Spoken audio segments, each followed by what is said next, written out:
Well, thank you very much. It's an honor to have the President of Ukraine with us. We've had a lot of good discussions, a lot of good talks, and I think progress is being made, very substantial progress in many ways. We had a good meeting, as you know, just a short while ago with the President of Russia, and I think there's a possibility that something could come out of it, and today's meeting is very important. We have, I guess, the seven very powerful leaders from Europe being here. Thank you so much, Mr. President. If I can, first of all, thank Please. you for invitation and thank you very much for your efforts, personal efforts to stop killings and stop this war. Thank you. And using this opportunity, many thanks to your wife, First Lady of the United States. She sent a letter to Putin about our children, abducted children, and my wife, First Lady of Ukraine. She gave the letter. It's not to you, to your wife. Oh, I want it. Yeah. So we are saying this sensitive topic, yes, please. And thanks to our partners and that you supported this format that after our meeting we can have leaders who are around us, UK and France, Germany, Italy, Finland, EU, NATO, I mean all partners around Ukraine supporting us. Thanks them and thank you very much for invitation. Thank you very much for being here. President Trump. Do you think it's fair? Yes, Peter, go ahead. Thank you, President Trump. So, President Zelenskyy, you say in a post on X today, Russia must end this war, which it itself started. President Trump, you say President Zelenskyy of Ukraine can end the war with Russia almost immediately if he wants to, which is it? No, I think that's true. I think we're going to have a meeting. I think if everything works out well today, we'll have a trilat. And I think there will be a reasonable chance of ending the war when we do that. And is this the end of the road for American support for Ukraine? Is today's meeting deal or no deal? I can never say that. It's never the end of the road. People are being killed and we want to stop that. So I would not say it's the end of the road. No, I think we have a good chance of doing it. It's been almost 4 years now that a lot of people were killed last week. A lot of people last week. I mean, millions of people killed, but a lot of people last week for whatever reason. A big number, a lot of soldiers, on both sides. And I know the president, I know myself, and I believe Vladimir Putin wants to see it ended. And as you met with Putin on Friday, today you've got President Zelenskyy here. As you listen to Russia and Ukraine, which side has the better cards? Right? Well, I don't want to say that. I'm just here to be, look, this isn't my war. This is Joe Biden's war. He's the one that had a lot to do with this happening, and we want to get it ended. And we want it to end good for everybody. We want it to end good. The people of Ukraine have suffered incredibly. President Zelenskyy, are you prepared to keep sending Ukrainian troops to their deaths for another couple years, or are you? And we're going to get it ended. It was, you know, I've done 6 wars. I've ended 6 wars, and I thought this maybe would be the easiest one, and it's not the easiest one. It's a tough one. A lot of reasons for it, and they'll be talking about it for a long time. But they'll be talking about the others. Look, India, Pakistan. We're talking about the big places. When you look at you just take a look at some of these wars. You go to Africa and take a look at that. Rwanda and the Congo, Republic of the Congo. That's been going on for 31 years. And so we've done a total of 6, and we really have 6, not including the fact that we obliterated, and it turned out to be a total obliteration, the nuclear, as you said, the future nuclear capability of Iran. And this one, I think we're going to get solved also. I feel confident we're going to get it solved. Where did Russia? You said last in night the red. President Trump, do you think it's fair for Ukraine and for Russia to achieve a lasting and durable peace if Ukraine cedes its territories that Russia hasn't yet conquered? Do you think it's a fair peace for Ukraine? We're going to have a lasting peace. Just to answer the first part of your question, we're going to have a lasting peace. I hope it's going to be immediately. I hope it doesn't have to go on. And I think people of the whole world is going to be very happy when that's announced. Yeah, please. Mr. President, you posted on social media, Mr. President, a very touching letter from the First Lady, and the letter was hand-delivered to President Putin, and it calls for an end to the war, essentially, because of the children and the children's future. Why did the First Lady feel that letter was necessary? Was it because she believes that Mr. Putin is the aggressor in the war? Is a similar letter being hand-delivered to President Zelensky? So the First Lady felt very strongly. She's watched the same thing that you watch and that I watch. I see things that you don't get to see, and it's horrible. But when she's got a great love of children, she has a wonderful son that she loves, probably more than anybody, including me. I hate to say it, but she loves her son. She loves children.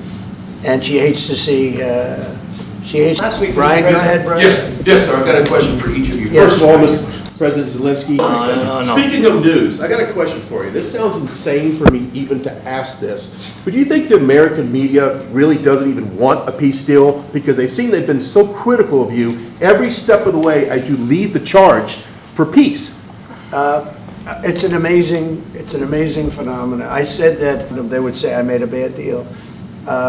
The level of hatred and animosity is incredible. Not with all. I mean, we have great people up here. We also have terrible people up there that I think are told what to say.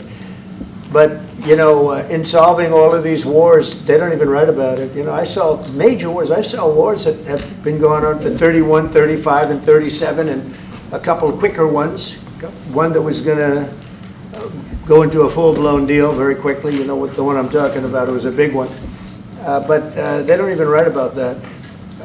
No matter what I do, no matter what, and you know, this is not anything to do with you. It's probably to your advantage in a certain way. But no matter what I do, no matter what deal I make, from my standpoint, you'll come out good. Maybe President Putin will come out good. But they'll say, Trump was absolutely horrible. It's just that, and I've lived with that for a long time. I've lived with it since just before the first election. I used to get great publicity. Now I get the worst publicity anyone's ever gotten in office, but I won in a landslide, so that people understand. They're the only ones that count, ultimately. But I've also had great reporters. I've had journalists that are very good. But it's very sad when you do the right thing. As an example, they said, because of the fact that Vladimir Putin came to American soil, this was a tremendous defeat for Donald Trump. No, it was really wonderful that he did it. It was a hard thing for him to do, to be honest with you. It was the opposite of what they said, but they said it. Now, if he didn't come, they'd say that was also bad for Trump. You know, there's no way. And there's just a great dishonesty of the press, and I think that's why it's lost its credibility. You know, its credibility is at an all-time low. We have a thing going on right now in D.C. We went from the most unsafe place anywhere to a place that now friends are calling me up, Democrats are calling me up, and they're saying, sir, I want to thank you. My wife and I went out to dinner last night for the first time in 4 years, and Washington, D.C. is safe, and you did that in 4 days. I'll tell you, it's safe. I had another friend of mine. He has a son who's a great golfer. He's on tour, and he came in fourth yesterday in the big tournament where Scotty Scheffler made the great shot. And he said his son is going to dinner in Washington, D.C. tonight. I said, would you have allowed that to happen a year ago? He said, no way, no way. He said, what you've done is incredible. And I think the people realize it. But the press says, he's a dictator, he's trying to take over. No, all I want is security for our people. But people that haven't gone out to dinner in Washington, D.C. in 2 years are going out to dinner. And the restaurants the last 2 days were busier than they've been in a long time. Sir, Thank I you. walked around yesterday with MTG. If you could walk around with DC with MTG and not be attacked, the city is safe. Yes. Thank you, Mr. President. Thank you, President. Thank you, Are President you Trump. disappointed there's no The ceasefire, United Mr. States, President? the United States has already given hundreds of billions of dollars to this war effort in Ukraine. At best, it is a stalemate, and the killing continues. So, President Trump, How much more is the United States willing to give Ukraine? And President Zelensky, how much more do you want? Well, I'll start off just by saying we're not giving anything now. We're selling weapons. This is something before, I guess the number is well over $300 billion. That was under Joe Biden, a corrupt politician, not a smart man, never was. By the way, go back 40 years, he was not a smart man 40 years ago either, but now he's in particular bad. This was done by a corrupt administration that shouldn't have been in, and frankly, if the right results of the election were given, if I were president, this war would have never taken place, and he would have been very happy, because he would have liked to have seen. I mean, they went through hell. He went through hell. This war would have never happened, and the people that were killed, a couple of million people, a lot of people with soldiers and everything else, and the people that have been displaced and forced into other areas and other countries because of what's happened, none of that would have happened. And I'm just saying that he was a horrible president, whether it was the borders or this. He was just a horrible, corrupt president. Mr. President. You want to? Yeah, I can. Thank you so much. So first of all, we have possibility now to buy weapon from the United States. We are thankful for this program and this opportunity. We are thankful for Europe. They pay for this, and through NATO program, for example, Pearl and etc. We have some programs where we can have some money to finance this, and this is a part. I think it's not a part for the war and to defend us. It also will be a part for security guarantees, to strengthen our army, to rearm Ukrainian army. This is very, very important. And it depends how much money we need to rearm. For example, the question of air defense, we spoke about it with President Trump, and I'm happy that we have now bilateral decisions and we work on it with production, American production. Nobody in Europe has so many air defense like Patriots, for example. We need it very much, and this is also about defending. I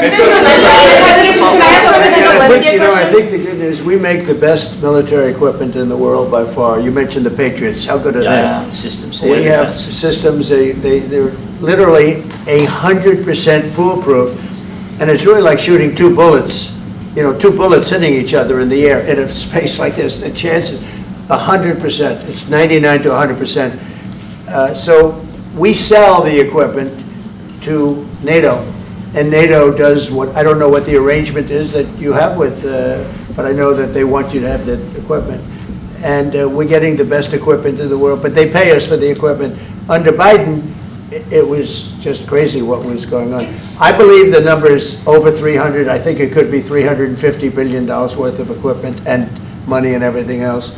And we've made more progress in settling this war in the last 2 months than they made in 4 years. This should have been settled a long time ago, but it should have never happened. Yeah, please. Real quickly, you pushed out on social media. All right, Brian, go first. You pushed out on social media about doing away with mail-in ballots and potentially electronic voting machines. Can you expand on that and how important Well, that is? that's a very off-topic, just really quickly.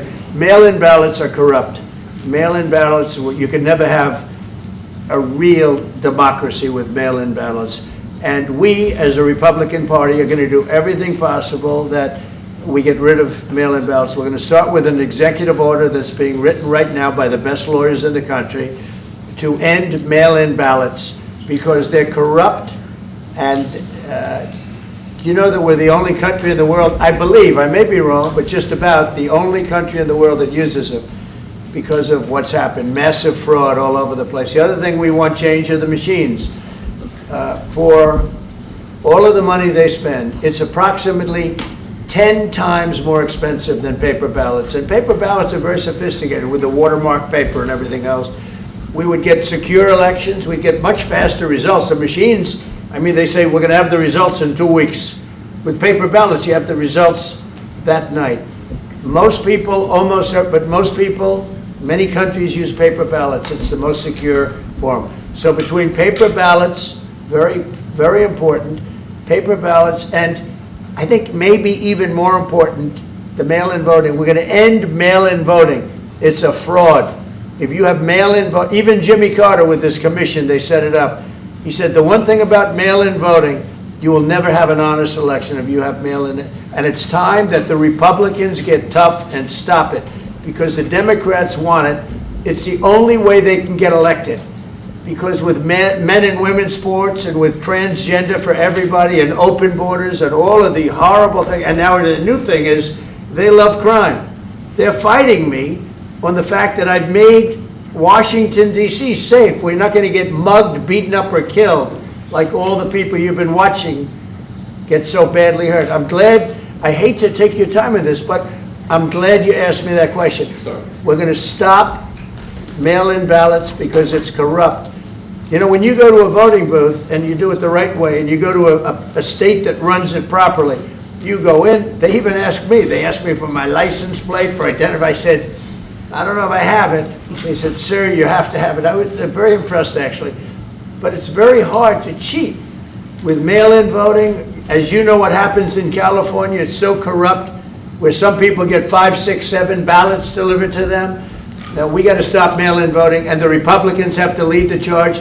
The Democrats want it because they have horrible policy. If you have mail-in voting, you're not going to have many Democrats get elected. That's bigger than anything having to do with redistricting, believe me. And the Republicans have to get smart. We're not going to have a country. I said for a long time at rallies, you need borders and you need free and fair elections. Those two things, otherwise you don't have. We have strong borders now. In 90 days, Mr. President, we didn't have 0 in 3 months. Not one person came in illegally into our country. In fact, even I find that hard to believe, but it's run by a little bit of a liberal group that put out the numbers, so I guess it's, but 0, 0, and 0. You go back a year ago, 2 years ago, 3 millions of people poured into our country. It was terrible. Thank you very much. Really, it includes two parts. First, strong Ukrainian army. That's what I began to discuss with your colleagues. And it's a lot about weapon and then people and training missions and intelligence. And second, we will discuss with our partners. It depends on the big countries, on the the administration. What would you say to the Ukrainian people right now who are suffering under the Russian attacks and hoping that the American people will stand with them? Well, I know Ukrainian people. I've known many over the years. They're great people. They're smart. They're energetic. They love their country. I mean, they love their country, and we want to get this war ended. That's all I can do. I love the Ukrainian people, but I love all people. I love the Russian people. I love them all. I want to get the war stopped. Very important. Mr. President, was there any aspect of your discussion with Vladimir Putin that left you disappointed? If you like the video, do like, comment, share and subscribe.